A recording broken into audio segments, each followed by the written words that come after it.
The unintended consequence of USCIS being completely disrupted in this day and age is actually a bunch of cases getting approved at record speeds. It might be short-lived, but we're seeing things that normally take 6 months to a year to being adjudicated within a month. I don't even know how to explain it, why certain cases that normally take 6 months to a year gets approved within 1 month. Military parole in cases, motion to reopen. Last week we did 2 success stories on motion to reopen. And again, in the past, it took 6 months to a year to adjudicate or longer, right? And we've seen cases take a year and a half to adjudicate a very simple correction. It was done within a month, right? And after coming back from AILA conference, a lot of my different departments reported to me, this case got approved within a month, this case got approved within a month. And how do I mesh that with what we've been hearing from AILA, from immigration officers that work with USCIS, past officers, current officers?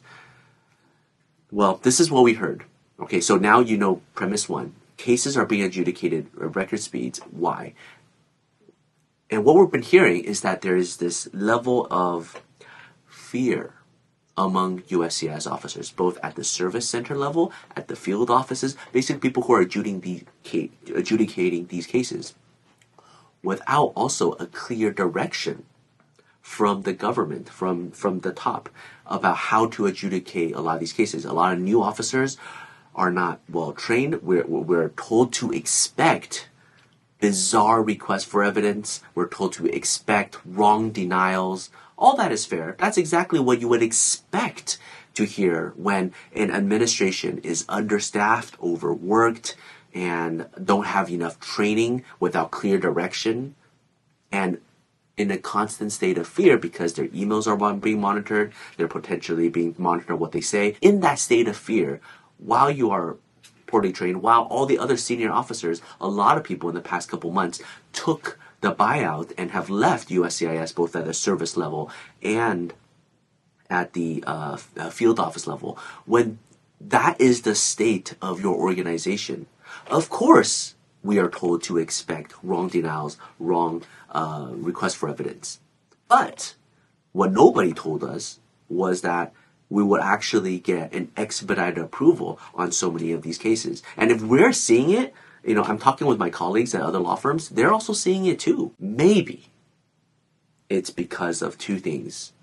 Maybe it's because they're utilizing AI a lot more, or because they're just, when it comes in, just immediate approval.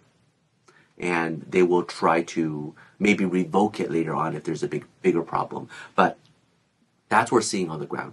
If it's a complicated case, maybe it will take just as long or longer. Or if it's a complicated case, you're going to get a denial and you have to do a motion to reopen to correct that mistake.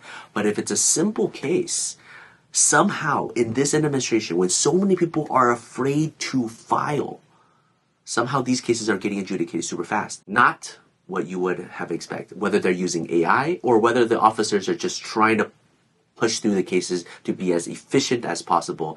Either way, it is good news for anyone who's filing basic cases. If it's slightly more complex, then just do a better job and making it simple for the officer. One of the key takeaways from the AILA conference, from every AILA conference, and from this discussion, my team, when we came back, we did a whole presentation on this yesterday.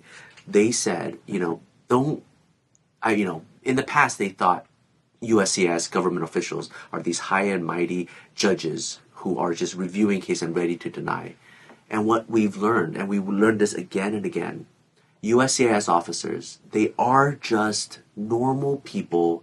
This is their job. They want to be good. They have family also. A lot of them are immigrants themselves. A lot of them are in a state of undertrained, not equipped, time pressured to do a case. So instead of treating them like a high and mighty, judge who's about to ruin your life, treat them like a fellow human being and make it easy for them. Make their job easy. Help them help you succeed, right? Make your case extra clear, bold, underline, highlight, explain the law. Maybe they didn't get the training on this specific issue, but it's unique to your case. That's the news that I wanted to share, right? I went to the San Antonio office, talked with a local officer there.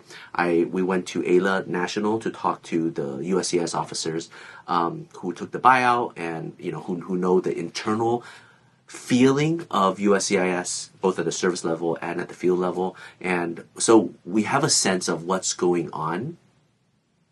But again, what we didn't expect are these record approvals. So again, encouragement to anybody who has a case and you have a good case, you definitely should file. You should not be just waiting for a better time, because that time might actually be never, and it actually might make your case not approvable if the standards rise later on.